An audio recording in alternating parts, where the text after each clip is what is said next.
Hello ಗೆಳೆಯರೇ, ತಮ್ಮೆಲ್ಲರಿಗೂ ಲಾ excellence IAS ಪ್ರಸ್ತುತಪಡಿಸುವ ದ ಹಿಂದೂ ಸುದ್ದಿ ವಿಶ್ಲೇಷಣೆಗೆ ಸ್ವಾಗತ. ಇಂದು ನಾವು ನವೆಂಬರ್ 4, 2020 ಸುದ್ದಿ ವಿಶ್ಲೇಷಣೆಯನ್ನು ನೋಡಲಿದ್ದೇವೆ. ಇಂದಿನ ಮೊದಲನೇ article, Punjab Kerala steal a march on state in agriculture price stabilisation. So ಇಂದಿನ ಮೊದಲನೇ ಆರ್ಟಿಕಲ್ನಲ್ಲಿ ನಾವು ಅರ್ಥೈಸಿಕೊಳ್ಳಬೇಕಾಗಿರುವಂತಹ ಮೊದಲನೇ ಪದ MSP, ಮಿನಿಮಮ್ ಸಪೋರ್ಟ್ ಪ್ರೈಸ್. ನಮಗೆಲ್ಲ ಗೊತ್ತಿರೋ ಹಾಗೆ ಅಗ್ರಿಕಲ್ಚರ್ ಪ್ರೈಸ್ ಕಮಿಷನ್ ಇದನ್ನು ಡಿಸೈಡ್ ಮಾಡುತ್ತದೆ. ಪ್ರತಿ ರಾಜ್ಯದಲ್ಲೂ ಒಂದು ಪ್ರೈಸ್ ಕಮಿಷನ್ ಅಂತ ಹೇಳಿ ಇರುತ್ತದೆ. ಆ ಪ್ರೈಸ್ ಕಮಿಷನ್ ನಿರ್ಧರಿಸುವ ಈ MSPಗೆ ಒಂದು ಲೀಗಲ್ ಪ್ರೊಟೆಕ್ಷನನ್ನು ಕೊಡಬೇಕು. ಅಂದರೆ ಯಾವುದೇ ಮಧ್ಯವರ್ತಿಗಳು ಕೃಷಿಯಲ್ಲಿ ಬೆಳೆಯುವಂತಹ ಬೆಳೆಗಳನ್ನು ಈ MSPಗಿಂತ ಕಡಿಮೆ ತಗೊಂಡಿದ್ದಲ್ಲಿ ಅವರ ವಿರುದ್ಧ ಕಾನೂನು ಕ್ರಮವನ್ನು ತಗೊಳ್ಳುವಂತಹ ಪ್ರಾವಧಾನವನ್ನು ಮಾಡುವಂಥದ್ದು. ಈಗ ಪಂಜಾಬ್ ಮತ್ತು ಕೇರಳ ಎರಡು ಸರ್ಕಾರಗಳು ಈ MSPಗೆ ಲೀಗಲ್ ಸ್ಟೇಟಸ್ ಕೊಟ್ಟಿರುವಂತಹ ನಿಟ್ಟಿನಲ್ಲಿ ಕರ್ನಾಟಕ ಸರ್ಕಾರ ಇನ್ನೂ ಯಾವುದೇ ಒಂದು ಕ್ರಮವನ್ನು ತಗೊಂಡಿಲ್ಲ ಅನ್ನುವಂಥದ್ದಕ್ಕೆ ಈ ಆರ್ಟಿಕಲ್ನ ನಾವು ಅರ್ಥೈಸ್ಕೊಳ್ಳಬೇಕಾಗಿರುವಂಥದ್ದು. ಸೊ ಇಲ್ಲಿ ಅಗ್ರಿಕಲ್ಚರ್ ಕೃಷಿ ಬೆಲೆಗಳಲ್ಲಿ ಸ್ಟೆಬಿಲೈಸೇಷನ್ ತರೋದ್ರ ಬಗ್ಗೆ ನಾವು ಮಾತಾಡ್ತಾ ಇದ್ದೀವಿ. ಸೊ MSP ಯಾವಾಗ ಲೀಗಲೈಸ್ ಆಗುತ್ತದೆ? ಯಾಕಂದರೆ ಈಗ ಯಾರು ಬೇಕಾದ್ರೂ ತಗೋಬೋದು, ಕಡಿಮೆಗೂ ತಗೊಂತಿದ್ದಾರೆ ಮಧ್ಯವರ್ತಿಗಳು. ಬಹಳಷ್ಟು ಕೃಷಿ ಚಟುವಟಿಕೆಗಳಿಗೆ ಅಥವಾ ಏನು ಕೃಷಿಯಲ್ಲಿ ಕ್ರೈಸಿಸನ್ನು ಕಾಣ್ತಾ ಇದ್ದೀವಿ, ಅದಕ್ಕೆ ಇದೊಂದು ಸಹ ಕಾರಣ ಅಂಥೇಳಿ ಹೇಳಲಾಗುತ್ತದೆ.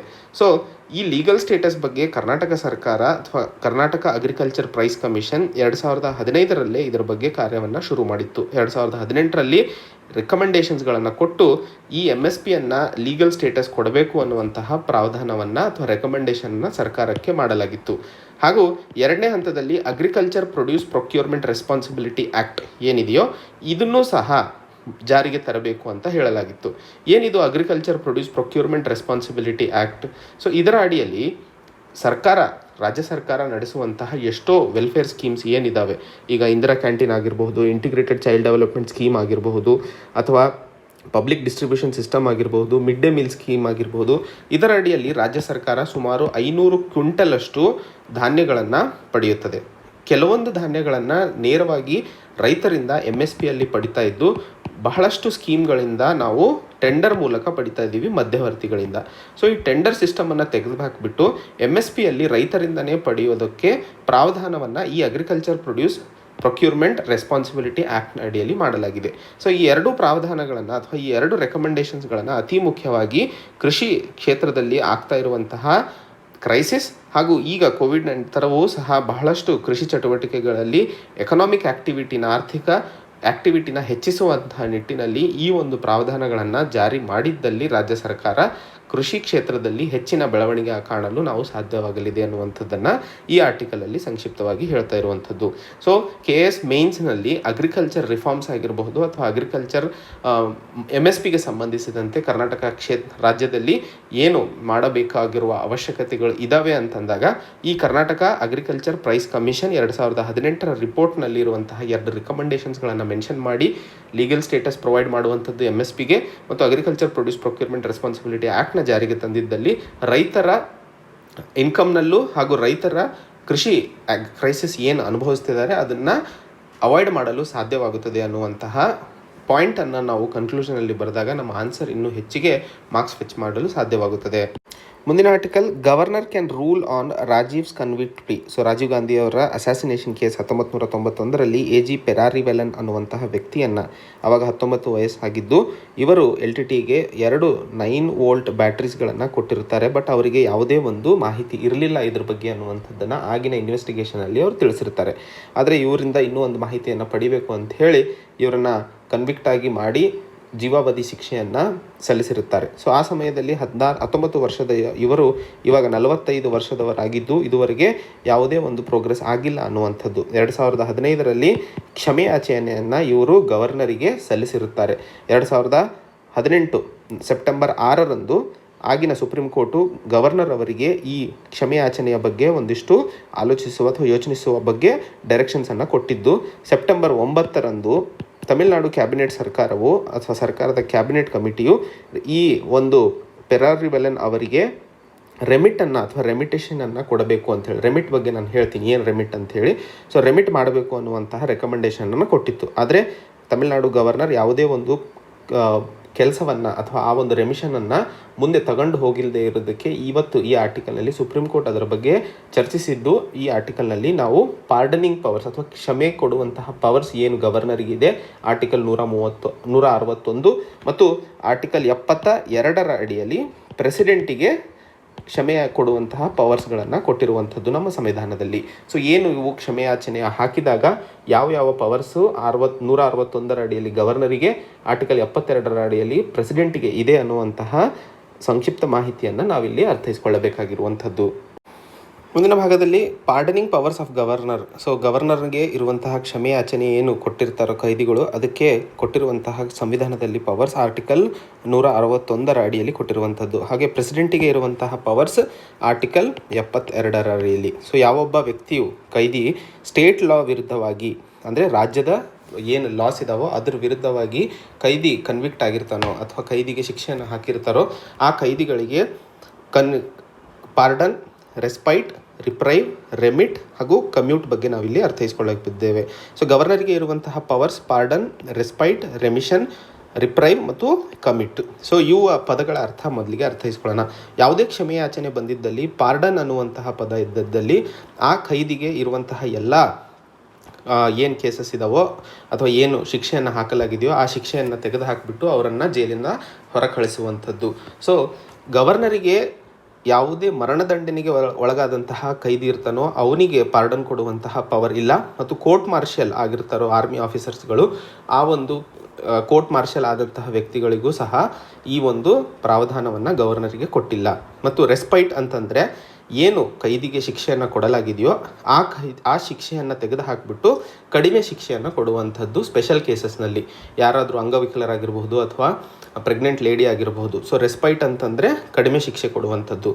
ರೆಪ್ರೈವ್ ಅಂತಂತಂದರೆ ಯಾವೊಬ್ಬ ಮರಣದಂಡನೆಗೆ ಒಳಗಾದಂತಹ ವ್ಯಕ್ತಿ ಇದ್ದಾನೋ ಅವನಿಗೆ, ಯಾಕಂದರೆ ಮರಣದಂಡನೆಗೆ ಪಾರ್ಡನಿಂಗ್ ಪವರು ಕ್ಷಮೆಯಾಚನೆ ಏನು ಕನ್ಸಿಡರ್ ಮಾಡಲು ಪ್ರೆಸಿಡೆಂಟಿಗೆ ಅಷ್ಟೇ ಅವಕಾಶವಿದೆಯೋ ಆ ಒಂದು ಸಮಯವನ್ನು ಮಾಡಿಕೊಡಲು ಗವರ್ನರ್ ಬೇಕಾದರೆ ಮರಣದಂಡನೆಯನ್ನು ಸ್ವಲ್ಪ ಸಮಯದ ಹೊತ್ತಿಗೆ ತಡೆ ಹಿಡಿಯಬಹುದು. ಅದನ್ನು ರೆಪ್ರೈವ್ ಅಂತ ಅಂತೀವಿ. ರೆಮಿಟ್ ಅಂತಂತಂದರೆ ಇರುವಂತಹ ಖೈದಿ ಸಪೋಸ್ 10 ವರ್ಷಗಳ ಕಾಲ ಜೀವಾವಧಿ ಶಿಕ್ಷೆಯನ್ನು ಕೊಡಲಾಗಿದೆ ಅಥವಾ ಕಾರಾಗೃಹ ಶಿಕ್ಷೆಯನ್ನು ಕೊಡಲಾಗಿದೆ, ಅದನ್ನು ಕಡಿಮೆ ಮಾಡಿಬಿಟ್ಟು 2 ವರ್ಷಕ್ಕೆ 3 ವರ್ಷಕ್ಕೆ ಇಳಿಸುವಂಥದ್ದನ್ನು ನಾವು ರೆಮಿಟ್ ಅಂತ ಅಂತೀವಿ. ಕಮ್ಯೂಟ್ ಅಂತಂದರೆ ಗವರ್ನರು ಯಾವ ಖೈದಿ ಸ್ಟೇಟ್ ಲಾ ವಿರುದ್ಧವಾಗಿ ಶಿಕ್ಷೆಯನ್ನು ಅನುಭವಿಸ್ತಿದ್ದಾನೋ ಆ ಶಿಕ್ಷೆಯನ್ನು ತೆಗೆದುಹಾಕಲು ಅವಕಾಶವನ್ನು ಸ್ವಲ್ಪ ಅವಧಿಯವರೆಗೆ ಅದನ್ನು ಕಮ್ಯೂಟ್ ಅಂತ ಕರಿತೀವಿ. ಪ್ರೆಸಿಡೆಂಟಿಗೂ ಹಾಗೂ ಗವರ್ನರಿಗೂ ಇರುವಂತಹ ಈ ಕ್ಷಮೆಯಾಚನೆ ಕನ್ಸಿಡರ್ ಮಾಡಲು ಏನು ವ್ಯತ್ಯಾಸಗಳು ಇದ್ದಾವೆ ಅಂತಂದಿದ್ದಲ್ಲಿ ಮೊದಲನೇ 2 ನಾವು ನೋಡಿದ್ವಿ. ಡೆತ್ ಸೆಂಟೆನ್ಸನ್ನು ಬರೀ ಗವರ್ನರ್ ಮಾಡಲು ಸಾಧ್ಯವಿಲ್ಲ, ಪಾರ್ಡನ್. ಆದರೆ ಸಸ್ಪೆಂಡ್ ಮಾಡಬಹುದು, ರೆಮಿಟ್ ಮಾಡಬಹುದು ಮತ್ತು ಕಮ್ಯೂಟ್ ಮಾಡಬಹುದು. ಪ್ರೆಸಿಡೆಂಟ್ ಪಾರ್ಡನ್ ಮಾಡಬಹುದು. ಮಿಲಿಟ್ರಿಗೆ ಸಂಬಂಧಿಸಿದಂತೆ ಕೋರ್ಟ್ ಮಾರ್ಷಲ್ಗೆ ಒಳಗಾದಂತಹ ಕೈದಿಗಳು ಯಾರಿದ್ದಾರೋ ಅವರನ್ನು ಗವರ್ನರ್ ಕನ್ಸಿಡರ್ ಮಾಡಲು ಬರೋದಿಲ್ಲ ಕ್ಷಮೆಯಾಚನೆಯನ್ನು, ಬರೀ ರಾಷ್ಟ್ರಪತಿಗಳಷ್ಟೇ ಮಾಡಲು ಸಾಧ್ಯ. ಮತ್ತು ಗವರ್ನರ್ ಯಾವ ಕೈದಿಗಳನ್ನು ಅಥವಾ ಯಾವ ಕೈದಿಗಳ ಕ್ಷಮೆಯಾಚನೆಯನ್ನು ಪರಿಗಣನೆಗೆ ತಗೋಬೋದು, ರಾಜ್ಯ ಸರ್ಕಾರ ಮಾಡಿದಂತಹ ಲಾಸ್ಗಳ ವಿರುದ್ಧವಾಗಿ ಯಾರು ಕನ್ವಿಕ್ಟ್ ಆಗಿರ್ತಾರೋ ಅವ್ರನ್ನಷ್ಟೇ. ಆದರೆ ರಾಷ್ಟ್ರಪತಿಗಳು ಕೇಂದ್ರ ಸರ್ಕಾರದ ಲಾಸ್ಗಳ ವಿರುದ್ಧವಾಗಿ ಕನ್ವಿಕ್ಟ್ ಆದಂತಹ ವ್ಯಕ್ತಿಗಳನ್ನು ಕನ್ಸಿಡರ್ ಮಾಡಬಹುದು. ಇದು ಆರ್ಟಿಕಲ್ 161 ಮತ್ತು 72ರ ಅಡಿಯಲ್ಲಿ ಇರುವಂತಹ ರಾಷ್ಟ್ರಪತಿಗಳ ಮತ್ತು ಗವರ್ನರ್ಗಳ ಕ್ಷಮೆಯಾಚನೆಗೆ ಪರಿಗಣನೆ ತಗೊಳ್ಳಲು ಬೇಕಾದಂತಹ ಪವರ್ಸ್ಗಳನ್ನು ಸಂವಿಧಾನದಲ್ಲಿ ಮೆನ್ಷನ್ ಆದಂಥದ್ದನ್ನು ನಾವು ತಿಳ್ಕೊಬೇಕಾಗಿರುವಂಥದ್ದು. ಮುಂದಿನ article, Indian navy matches skills with 3 foreign fleets of Vizag. So ನಾವು ಈ ಆರ್ಟಿಕಲ್ನಲ್ಲಿ ಮಲಬಾರ್ ಎಕ್ಸೈಸ್ ಬಗ್ಗೆ ಅರ್ಥೈಸ್ಕೊಳ್ಳಲಿದ್ದೇವೆ. ನಮಗೆಲ್ಲ ಹಿಂದಿನ ಸಂಚಿಕೆಯಲ್ಲೂ ಸಹ ನಾವು ಓದಿದ್ವಿ. ಮಲಬಾರ್ ಎಕ್ಸಸೈಸ್ ಭಾರತದ ಬೇ ಆಫ್ ಬೆಂಗಾಲ್ ವೈಜಾಗ್ನಲ್ಲಿ ಶುರು ಆಗ್ತಾ ಇದ್ದು, ಆ ಎಕ್ಸೈಸ್ನಲ್ಲಿ 4 ರಾಷ್ಟ್ರಗಳು ಪಾಲ್ಗೊಳ್ಳುತ್ತಿವೆ: ಭಾರತ, US, ಜಪಾನ್ ಮತ್ತು ಆಸ್ಟ್ರೇಲಿಯಾ. 2007ರ ನಂತರ ಇದೇ ಮೊದಲನೇ ಬಾರಿಗೆ ಆಸ್ಟ್ರೇಲಿಯಾ ಈ ಮಲಬಾರ್ ಎಕ್ಸೈಸ್ನಲ್ಲಿ ಜಾಯ್ನ್ ಆಗ್ತಾ ಇರುವಂಥದ್ದು. ಈ ಒಂದು ಜಾಯ್ನಿಂಗಿಂದ ಭಾರತ ಮತ್ತು ಆಸ್ಟ್ರೇಲಿಯಾ ನಡುವೆ ಇರುವಂತಹ ಸಂಬಂಧದ ನಂಬಿಕೆ ಮತ್ತು ಡಿಫೆನ್ಸ್ ಕ್ಷೇತ್ರದಲ್ಲಿ ಬೆಳವಣಿಗೆಯ ಬಗ್ಗೆ ಮಾತಾಡುತ್ತಿದ್ದಾರೆ. ಮತ್ತು ಯಾವ್ಯಾವ ಶಿಪ್ಗಳು ಈ ಒಂದು ಮಲಬಾರ್ ಎಕ್ಸೈಸ್ನಲ್ಲಿ ಪಾಲ್ಗೊಂಡಿದ್ದಾವೆ ಅಂತಂದರೆ, ಭಾರತದ ಕಡೆಯಿಂದ ರಣವಿಜಯ್, ಶಿವಾಲಿಕ್, ಶಕ್ತಿ ಮತ್ತು ಸುಕನ್ಯಾ ಮತ್ತು ಸಬ್ಮರೈನ್ ಸಿಂಧುರಾಜ್ ಕೂಡ ಈ ಎಕ್ಸೈಸ್ನಲ್ಲಿ ಜಾಯ್ನ್ ಆಗಿರುವಂಥದ್ದು. US ಕಡೆಯಿಂದ USS ಜಾನ್ ಎಸ್ ಮೆಕೇನ್ ಹಾಗೂ ಆಸ್ಟ್ರೇಲಿಯಾ ಕಡೆಯಿಂದ royal Australian navy ship HMAS Ballarat ಮತ್ತು Japanese maritime self defence ship JS Onami. So ಈ ಶಿಪ್ಗಳು ಅಥವಾ ಈ ಒಂದು ಎಲ್ಲ ಡಿಫೆನ್ಸ್ಗೆ ಸಂಬಂಧಿಸಿದಂತೆ, ನೇವಿಗೆ ಸಂಬಂಧಿಸಿದಂತೆ ಈ ರಾಷ್ಟ್ರಗಳಿಂದ ಇವೆಲ್ಲ ಪಾಲ್ಗೊಂಡಿದ್ದಾವೆ. ಮತ್ತು ಈಗ ನಡೀತಿರುವಂತಹ ಮಲಬಾರ್ ಎಕ್ಸೈಸ್ 2 ಫೇಸ್ಗಳಲ್ಲಿ ನಡೆಯಲಿದೆ. ಮೊದಲನೇ ಫೇಸ್ನಲ್ಲಿ ಬೇ ಆಫ್ ಬೆಂಗಾಲ್ನಲ್ಲಿ ಎರಡನೇ ಫೇಸ್ನಲ್ಲಿ ಅರೇಬಿಯನ್ ಸಿಯಲ್ಲಿ ನಡೆಯಲಿದ್ದು, ಇಂಡೋ ಪೆಸಿಫಿಕ್ ರೀಜನ್ನಲ್ಲಿ ಬೇಕಾದಂತಹ ಸೆಕ್ಯೂರ್, ಓಪನ್ ಮತ್ತು ಇನ್ಕ್ಲೂಸಿವ್ ಇಂಡೋ ಪೆಸಿಫಿಕ್ ರೀಜನನ್ನು ಮೇಂಟೈನ್ ಮಾಡೋದಕ್ಕೋಸ್ಕರ ಈ ಎಕ್ಸೈಸ್ ಬಹಳ ಮಹತ್ತರವಾಗಿದೆ ಅನ್ನುವಂಥದ್ದನ್ನು ಹೇಳ್ತಾ ಇರುವಂಥದ್ದು. ಮತ್ತು ಮಿಷನ್ ಸಾಗರ್ ಬಗ್ಗೆನೂ ಮಾತಾಡ್ತಿದ್ದೀವಿ. ಮಿಷನ್ ಸಾಗರ್ನ ಅಡಿಯಲ್ಲಿ INS ಐರಾವತ್ ಏನಿದೆಯೋ ಅದು ಎರಡನೇ ಹಂತದಲ್ಲಿ ಸುಡಾನೀಸ್ ಪೋರ್ಟಿಗೆ 100 ಟನ್ಗಳ ಆಹಾರ ಧಾನ್ಯಗಳನ್ನು ಸಪ್ಲೈ ಮಾಡ್ತಾ ಇರುವಂಥದ್ದು.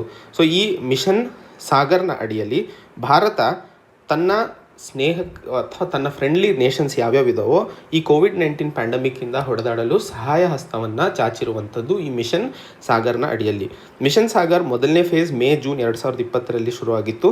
ಇದರ ಅಡಿಯಲ್ಲಿ ಮಾಲ್ಡೀವ್ಸ್, ಮೊರಿಷಿಯಸ್, ಸಿಷೆಲ್ಸ್, ಮಡಗಾಸ್ಕರ್, ಕೊಮೊರೋಸ್ ರಾಷ್ಟ್ರಗಳಿಗೆ ಆಹಾರ ಧಾನ್ಯದ ಸಹಾಯವನ್ನು ಭಾರತ ಮಾಡಿತ್ತು. ಎರಡನೇ ಹಂತದಲ್ಲಿ ಸುಡಾನ್, ಸೌತ್ ಸುಡಾನ್, ಜಿಡೋಪಿ ಮತ್ತು ಎರಿಟ್ರಿಯಾ ಈ ರಾಷ್ಟ್ರಗಳಿಗೆ ಎರಡನೇ ಫೇಸ್ನಲ್ಲಿ ಮಿಷನ್ ಸಾಗರ್ನ ಅಡಿಯಲ್ಲಿ ಆಹಾರ ಧಾನ್ಯಗಳನ್ನು ಸಪ್ಲೈ ಮಾಡ್ತಾ ಇರುವಂಥದ್ದು ಸಹ ಈ ಆರ್ಟಿಕಲಲ್ಲಿ ನಾವು ಅರ್ಥೈಸ್ಕೊಳ್ಳಬೇಕಾಗಿರುವಂಥದ್ದು. So Malabar exercise, mission Sagar ಅಂದರೆ ಏನು ಅನ್ನುವಂಥದ್ದನ್ನು ತಿಳ್ಕೊಬೇಕಾಗಿರುವಂಥದ್ದು. ಮುಂದಿನ article a fragile French republic. So ನಾವು ಹಳೆಯ ಸಂಚಿಕೆಗಳಲ್ಲೂ ಸಹ ಫ್ರೆಂಚ್ನಲ್ಲಿ ನಡೀತಿರುವಂತಹ ಟೆರರಿಸ್ಟ್ ಅಟ್ಯಾಕ್ಗಳ ಬಗ್ಗೆ ಬಹಳಷ್ಟು ಓದ್ತಾ ಇದ್ವಿ.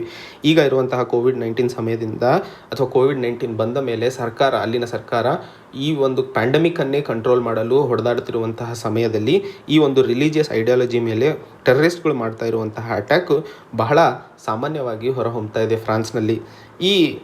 ಇದರ ಶುರು ಆಗಿದ್ದು ಎಲ್ಲಿ ಅಂತ ನೋಡಿದಾಗ ಅಕ್ಟೋಬರ್ 16, 2020ರಂದು ಅಲ್ಲಿನ ಒಬ್ಬರು ಶಾಲಾ ಶಿಕ್ಷಕರಾದ ಸ್ಯಾಮ್ಯುಯಲ್ ಪ್ಯಾಟಿ ಅವರ ಮೇಲೆ ಅಟ್ಯಾಕ್ ಮಾಡಿಬಿಟ್ಟು ಅವರ ತಲೆಯನ್ನು ಕತ್ತರಿಸುವಂಥದ್ದು.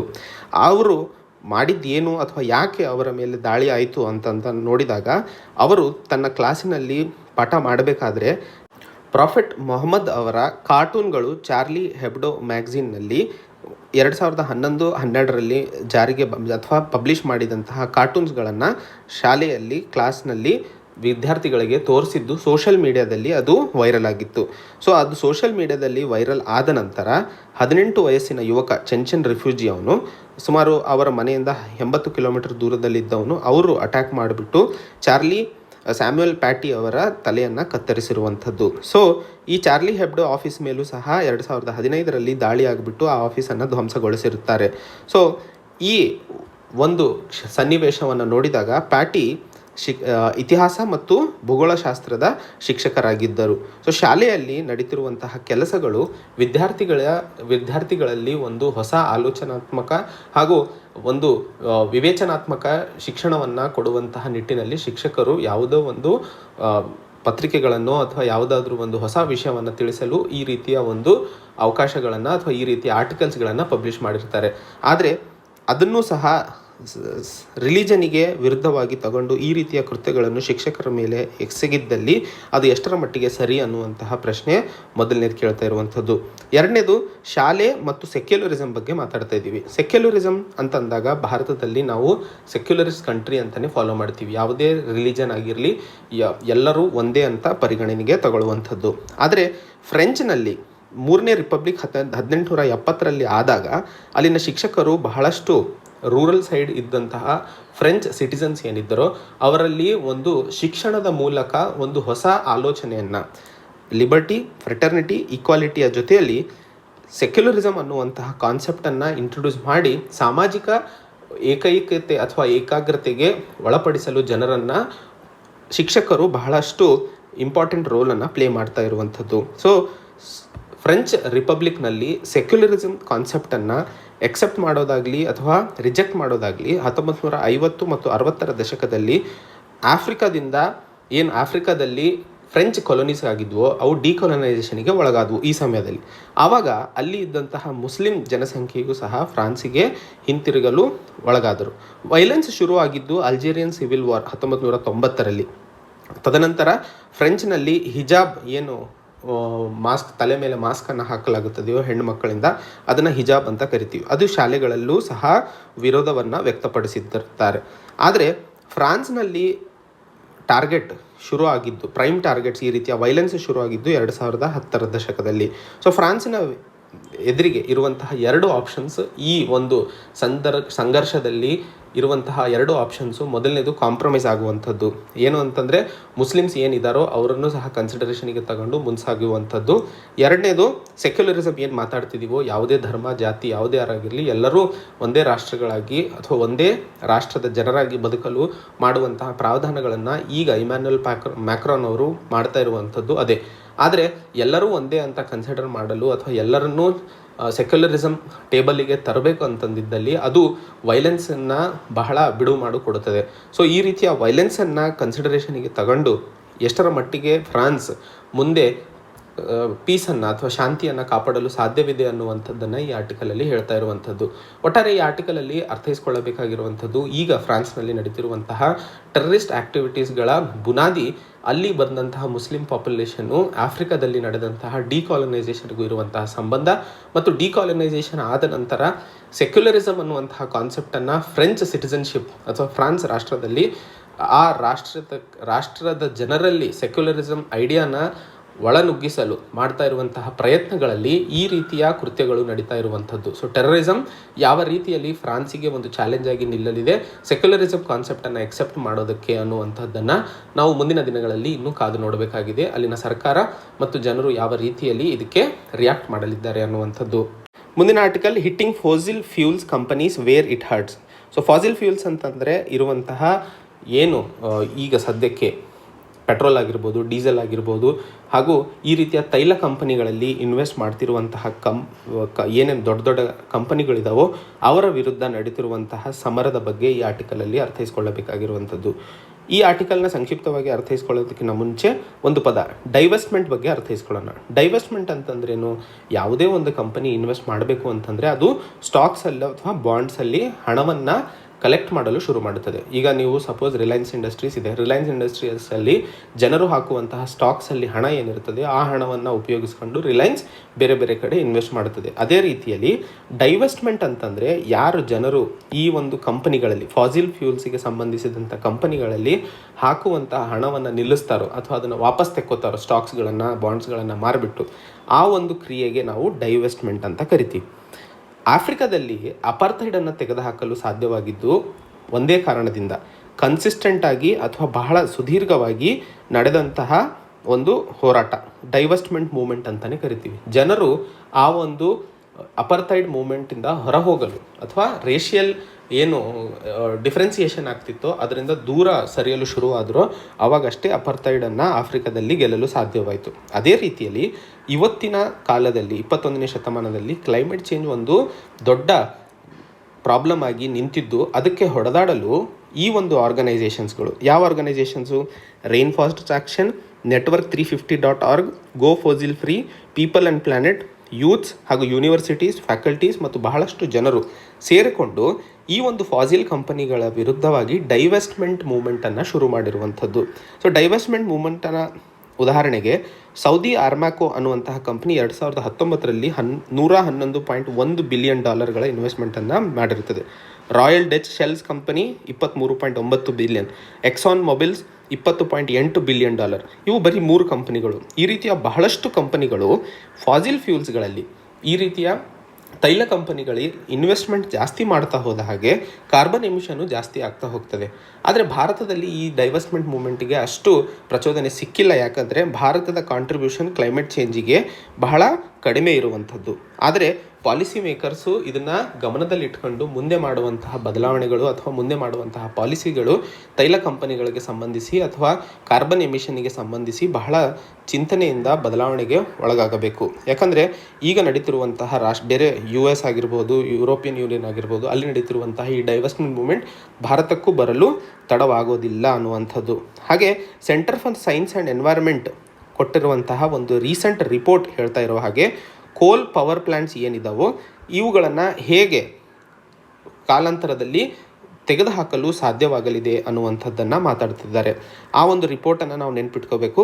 ಅದರ ಜೊತೆಯಲ್ಲಿ ಬಹಳಷ್ಟು ಕಂಪನಿಗಳ ಬಗ್ಗೆ ಮಾತಾಡಬೇಕು ಅಂತಂದರೆ, ಈ ಒಂದು ಕ್ಲೈಮೇಟ್ ಚೇಂಜಿನ ಬಗ್ಗೆ ಈ ದೊಡ್ಡ ದೊಡ್ಡ ಕಂಪನಿಗಳು, ಸೌದಿ ಆರ್ಮ್ಯಾಕೋ, ರಾಯಲ್ ಡಚ್, ಈ ಕಂಪನಿಗಳು ಕ್ಲೈಮೇಟ್ ಚೇಂಜಿನ ಬಗ್ಗೆ ಯಾವುದೇ ಆಲೋಚನೆ ಮಾಡದೇ ಇರೋದರಿಂದ ಈ ಡೈವೆಸ್ಟ್ಮೆಂಟ್ ಪ್ಲ್ಯಾನನ್ನು ತರಲು ಮುಂದಾಗಿರುವಂಥದ್ದು. ಬಹಳಷ್ಟು ರಾಕ್ ಫೆಲ್ಲರ್ ಫೌಂಡೇಶನ್ ಆಗಿರ್ಬೋದು, ನ್ಯೂಯಾರ್ಕ್ ಸಿಟಿಯಲ್ಲಿ ಇರುವಂತಹ ಬ್ರದರ್ಸ್ ಫಂಡ್ ಆಗಿರ್ಬೋದು, UK ಯೂನಿವರ್ಸಿಟೀಸು, ಕ್ಯಾಲಿಫೋರ್ನಿಯಾ ಯೂನಿವರ್ಸಿಟಿ, ಇವೆಲ್ಲವೂ ಮಾಡ್ತಾ ಇರುವಂತಹ ಇನ್ವೆಸ್ಟ್ಮೆಂಟ್ಸ್ಗಳ ಬಗ್ಗೆ ಹಿಂಜರಿಗಲು ಈ ಒಂದು ಪ್ರಯತ್ನ ನಡೀತಾ ಇರುವಂಥದ್ದು. 2019ರಲ್ಲಿ ಸುಮಾರು $11 ಟ್ರಿಲಿಯನ್ ಅಷ್ಟು ಹಣದ ಡೈವೆಸ್ಟ್ಮೆಂಟ್ ಆಗಿದೆ ಈ ಫಾಸಿಲ್ ಫ್ಯೂಯಲ್ಸ್ಗಳ ವಿರುದ್ಧ ಅಂತ ಹೇಳ್ತಾ ಇರುವಂಥದ್ದು. ಮತ್ತು ಇತ್ತೀಚೆಗೆ ಗೋಲ್ಡ್ಮನ್ ಸ್ಯಾಕ್ ಕಂಪನಿ ತನ್ನ ಇನ್ವೆಸ್ಟ್ಮೆಂಟನ್ನು Arctic national wildlife refuge ಅಲ್ಲಿ ನಡೀತಿರುವಂತಹ ತೈಲ ಕಂಪನಿಗಳು ಏನು ಇನ್ವೆಸ್ಟ್ ಮಾಡ್ತಾ ಇದ್ದಾರೋ ಅದಕ್ಕೆ ಹಣವನ್ನು ಕೊಡೋದಿಲ್ಲ ಅನ್ನುವಂತಹ ಅನೌನ್ಸ್ಮೆಂಟನ್ನು ಮಾಡಿರುತ್ತದೆ.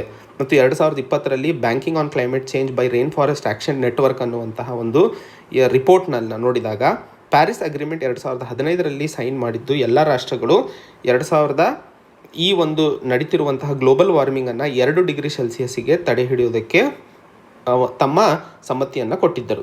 ಆದರೆ ಫಾಸಿಲ್ ಫ್ಯೂಲ್ ಇಂಡಸ್ಟ್ರಿ $2.7 ಟ್ರಿಲಿಯನ್ ಹೆಚ್ಚಳವನ್ನು ತೋರಿಸಿದ್ದು US bank, JP Morgan Chase, Wells Fargo, city bank ಇವೆಲ್ಲವೂ ಫಾಸಿಲ್ ಫ್ಯೂಲ್ಸ್ಗಳಲ್ಲಿ ಫೈನಾನ್ಸ್ ಮಾಡ್ತಾ ಇರುವಂಥದ್ದು ಎಷ್ಟರ ಮಟ್ಟಿಗೆ ಸರಿ ಅನ್ನುವಂತಹ ಪ್ರಶ್ನೆಯನ್ನು ಕೇಳಲಾಗುತ್ತಿದೆ. ಹಾಗೆ ಬ್ಯಾಂಕ್ಗಳ ಸಪೋರ್ಟ್ ಸುಮಾರು $975 ಬಿಲಿಯನ್ 100ರಿಂದ ಹೆಚ್ಚು ಕೋಲ್ ಗ್ಯಾಸ್ ಆಗಿರ್ಬೋದು, ಕೋಲ್ ಕಂಪನೀಸ್ಗಳಲ್ಲಿ 2016 ಮತ್ತು 2019 ಮಧ್ಯದಲ್ಲಿ ಇಷ್ಟು ಹಣವನ್ನು ಇನ್ವೆಸ್ಟ್ ಮಾಡಿರುವಂಥದ್ದು. ಸೊ ಇದನ್ನು ತಡೆ ಹಿಡಿಯಬೇಕು, ಇದನ್ನು ಬದಲಾಯಿಸಬೇಕು. ಇದರಿಂದ ಯಾವಾಗ ಇನ್ವೆಸ್ಟ್ಮೆಂಟ್ ಹಿಂತಿರುಗುತ್ತದೆಯೋ ಆವಾಗ ಅಷ್ಟೇ ನಾವು ಫಾಸಿಲ್ ಫ್ಯೂಲ್ ಕಂಪನೀಸ್ಗಳ ಎಕ್ಸ್ಪ್ಯಾನ್ಷನನ್ನು ತಡೆಯಲು ಸಾಧ್ಯ, ಕ್ಲೈಮೇಟ್ ಚೇಂಜನ್ನು ತಡೆ ಹಿಡಿಯಲು ಸಾಧ್ಯ. ಒಂದು ಕಡೆ ಪ್ಯಾರಿಸ್ ಅಗ್ರಿಮೆಂಟಲ್ಲಿ ನಾವು ಗ್ಲೋಬಲ್ ವಾರ್ಮಿಂಗನ್ನು 2 ಡಿಗ್ರಿ ಸೆಲ್ಸಿಯಸ್ಸಿಗೆ ತಡೆ ಹಿಡಿತೀವಿ ಅಂತ ಹೇಳ್ತೀವಿ. ಆದರೆ ಇನ್ನೊಂದು ಕಡೆಗೆ 5 ವರ್ಷದ ಸಮಯದಲ್ಲಿ $975 ಬಿಲಿಯನ್ ಇನ್ವೆಸ್ಟ್ಮೆಂಟ್ ಮಾಡಿದಾಗ ಹೇಗೆ ಫಾಸಿಲ್ ಫ್ಯೂಲ್ಸನ್ನು ಕಂಟ್ರೋಲ್ ಮಾಡಲು ಸಾಧ್ಯ, ಕ್ಲೈಮೇಟ್ ಚೇಂಜನ್ನು ಹೇಗೆ ಕಂಟ್ರೋಲಿಗೆ ತರಲು ಸಾಧ್ಯ ಅನ್ನುವಂತಹ ಪ್ರಶ್ನೆಗಳ ವಿರುದ್ಧವಾಗಿ ಈ ಎಲ್ಲ ಆರ್ಗನೈಸೇಷನ್ಗಳು ಡೈವೆಸ್ಟ್ಮೆಂಟ್ ಮೂವ್ಮೆಂಟನ್ನು ಶುರು ಮಾಡಿರುವಂಥದ್ದನ್ನು ಅರ್ಥೈಸ್ಕೊಳ್ಳಬೇಕಾಗಿರುವಂಥದ್ದು. ಫ್ಯಾಕ್ಟ್ಸ್ಗಳನ್ನು ಎಷ್ಟು ನೆನ್ಪಿಟ್ಕೊಳ್ತೀವೋ ಬಿಡ್ತೀವೋ, ಆದರೆ ಡೈವೆಸ್ಟ್ಮೆಂಟ್ ಮೂವ್ಮೆಂಟ್ ಈಗ ಸದ್ಯಕ್ಕೆ ನಡೀತಿರುವಂಥದ್ದು. ಯಾವ್ಯಾವ ಆರ್ಗನೈಸೇಷನ್ಗಳು ಇದರಲ್ಲಿ ಇನ್ವಾಲ್ವ್ ಆಗಿದ್ದಾವೆ ಹಾಗೂ ಮೇಜರ್ ಕಾಂಟ್ರಿಬ್ಯೂಟರ್ಸ್ ಯಾರ್ಯಾರಿದ್ದಾರೆ, ಈಗ ಭಾರತದಲ್ಲಾಗಿರ್ಬೋದು ಹಾಗೂ ಚೈನಾದಲ್ಲಿ ಕೋಲ್ ರಿಲೇಟೆಡ್ ಇಂಡಸ್ಟ್ರೀಸ್ಗಳನ್ನು ಚೈನೀಸ್ ಬ್ಯಾಂಕ್ಗಳು ಜಾಸ್ತಿ ಇನ್ವೆಸ್ಟ್ ಮಾಡ್ತಾ ಇರುವಂಥದ್ದು. ಸೊ ಎಲ್ಲಿಯವರೆಗೆ ಬ್ಯಾಂಕ್ಗಳು ಈ ರೀತಿಯ ನಾನ್ ರಿನ್ಯೂವಬಲ್ ಸೋರ್ಸಸ್ಗಳಲ್ಲಿ ಇನ್ವೆಸ್ಟ್ ಮಾಡಲು ಶುರು ಮಾಡ್ತಾರೋ ಅಲ್ಲಿಯವರೆಗೆ ಕ್ಲೈಮೇಟ್ ಚೇಂಜ್ ಅನ್ನುವಂಥದ್ದನ್ನು ತಡೆ ಹಿಡಿಯಲು ಸಾಧ್ಯವಿಲ್ಲ ಅನ್ನುವಂತಹದ್ದು ಮುಖ್ಯವಾಗಿ ಇಲ್ಲಿ ಗಮನಿಸಬೇಕಾಗಿರುವಂಥದ್ದು. ಮುಂದಿನ ಆರ್ಟಿಕಲ್ ಅನ್ಸಿವಿಲ್ ಪ್ರಪೋಸಲ್. ಈ ಆರ್ಟಿಕಲ್ನಲ್ಲಿ UP ಮತ್ತು ಹರಿಯಾಣ ಸರ್ಕಾರ ಮದುವೆ ಬಗ್ಗೆ ಸಂಬಂಧಿಸಿದಂತೆ ಒಂದು ಮಸೂದೆಯನ್ನು ತರಲು ಮುಂದಾಗಿರುವಂಥದ್ದು. ಏನಿದು ಮಸೂದೆ ಅಂತಂದರೆ, ಈಗ 2 ಜಾತಿಯ ಅಥವಾ 2 ರಿಲಿಜನ್, ಹಿಂದೂ ಮತ್ತು ಮುಸ್ಲಿಂ ಮದುವೆ ಆದಾಗ ಅವರು ಜಾತಿಯನ್ನು ಬದಲಾಯಿಸಿದ್ದಲ್ಲಿ ಅವರಿಗೆ ಒಂದು ಸೆಕ್ಯೂರಿಟಿಯನ್ನು ಅಥವಾ ಅವರಿಗೆ ಬೇಕಾದಂತಹ ಒಂದು ಸಪೋರ್ಟನ್ನು ಸರ್ಕಾರದಿಂದ ಕೊಡಲು ಸಾಧ್ಯವಿಲ್ಲ ಅನ್ನುವಂತಹ ಮಸೂದೆಯನ್ನು ಮುಂತರಲು UP ಮತ್ತು ಹರಿಯಾಣ ಮುಂದಾಗಿರುವಂತಹ ನಿಟ್ಟಿನಲ್ಲಿ ಈ ಆರ್ಟಿಕಲನ್ನು ಅರ್ಥೈಸ್ಕೊಳ್ಳಬೇಕಾಗಿರುವಂಥದ್ದು. ನಾವು ಬಹಳ ಸರಿ ಲವ್ ಜಿಹಾದ್ ಬಗ್ಗೆ ಮಾತಾಡ್ತೀವಿ.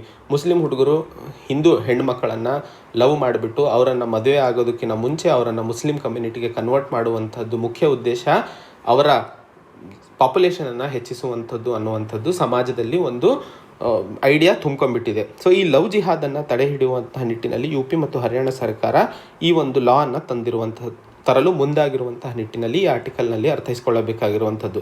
ಮೊದಲನೇದು, ಇಬ್ಬರು ಅಡಲ್ಟ್ 18 ವರ್ಷ ಆದಮೇಲೆ, ಅಂದರೆ ಹೆಣ್ಮಕ್ಳು 18 ಆದಮೇಲೆ, ಗಂಡು ಮಕ್ಕಳು 21 ವರ್ಷ ಆದಮೇಲೆ ಅವರಿಬ್ಬರ ಸಮ್ಮತಿ ಇದ್ದಿದ್ದಲ್ಲಿ ಅವರು ಮದುವೆ ಆಗೋದನ್ನು ತಡೆಯಲು ಸಾಧ್ಯವಿಲ್ಲ. ಅದು ಅನ್ಕಾನ್ಸ್ಟಿಟ್ಯೂಷನಲ್ ಆಗುತ್ತದೆ ನಮ್ಮ ಸಂವಿಧಾನದ ವಿರುದ್ಧವಾಗಿ.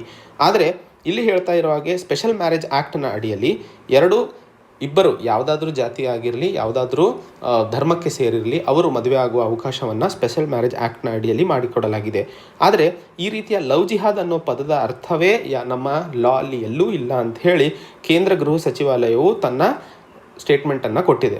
ಆದರೆ ಈ ಲವ್ ಜಿಹಾದನ್ನು ಕನ್ಸಿಡರ್ ಮಾಡಿಕೊಂಡು ಈ ಒಂದು ಲಾ ಅನ್ನು ಅಥವಾ ಈ ರೀತಿಯ ಮಸೂದೆಯನ್ನು UP ಮತ್ತು ಹರಿಯಾಣ ಸರ್ಕಾರ ತರಲು ಮುಂದಾಗಿರುವಂಥದ್ದಕ್ಕೆ ಬಹಳಷ್ಟು ವಿರೋಧಗಳನ್ನು ವ್ಯಕ್ತಪಡಿಸ್ತಾ ಇರೋದನ್ನು ನಾವು ನೋಡ್ತಾ ಇದ್ದೀವಿ. ಸೊ ಮದುವೆಯ ಹೆಸರಿನಲ್ಲಿ freedom of speech and expression ಏನಿದೆಯೋ, ನಮ್ಮ ಮೂಲಭೂತ ಹಕ್ಕು, ಅದನ್ನು ಹಿಂದೆ ಹಾಕುವಂಥದ್ದು ಎಷ್ಟರ ಮಟ್ಟಿಗೆ ಸರಿ ಅನ್ನುವಂತಹ ಪ್ರಶ್ನೆಯನ್ನು ಇಲ್ಲಿ ಲೇಖಕರು ಕೇಳ್ತಾ ಇರುವಂಥದ್ದು. ಇದು ಹುಟ್ಟಲು ಕಾರಣವಾಗಿದ್ದು ಅಲಹಾಬಾದ್ ಹೈಕೋರ್ಟ್ ಜಡ್ಜ್ಮೆಂಟ್ನಲ್ಲಿ ಒಂದು ಹೆಣ್ಣು ಹಿಂದೂಯಿಂದ ಮುಸ್ಲಿಮಿಗೆ ಕನ್ವರ್ಟ್ ಆಗಿದ್ದು, ಯಾವಾಗ ಆ ಹೆಣ್ಣು ತನಗೆ ರಕ್ಷಣೆಯನ್ನು ಕೇಳಿದ್ದಲೋ ಆ ಒಂದು ರಕ್ಷಣೆಯನ್ನು ಒದಗಿಸಲು ಸಾಧ್ಯವಿಲ್ಲ ಧರ್ಮವನ್ನು ಬದಲಾಯಿಸೋದಕ್ಕೆ ಅನ್ನುವಂತಹದ್ದು ಸಹ ಈ ಜಡ್ಜ್ಮೆಂಟ್ನಲ್ಲಿ ಅರ್ಥ ಮಾಡಿಕೊಳ್ಳಬೇಕಾಗಿರುವಂಥದ್ದು.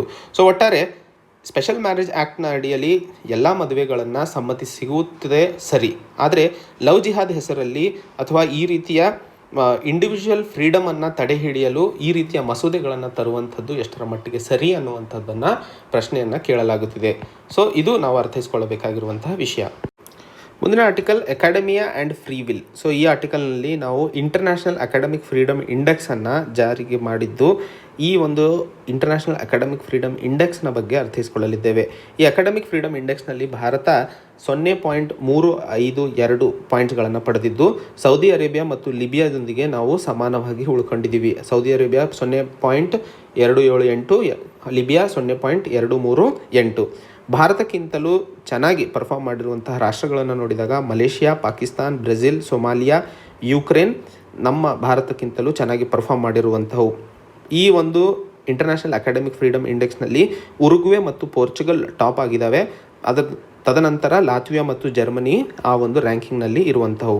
ಸೊ ಇಲ್ಲಿ ಇಂಟರ್ನ್ಯಾಷನಲ್ ಅಕಾಡೆಮಿಕ್ ಫ್ರೀಡಮ್ ಇಂಡೆಕ್ಸ್ನ ಮಾತಾಡುವ ಅವಶ್ಯಕತೆ ಏನಿದೆ ಅನ್ನುವಂಥದ್ದು ಮೊದಲನೇದು. ಹಾಗೂ ಏನಿದು ಇಂಟರ್ನ್ಯಾಷನಲ್ ಅಕಾಡೆಮಿಕ್ ಫ್ರೀಡಮ್ ಇಂಡೆಕ್ಸ್?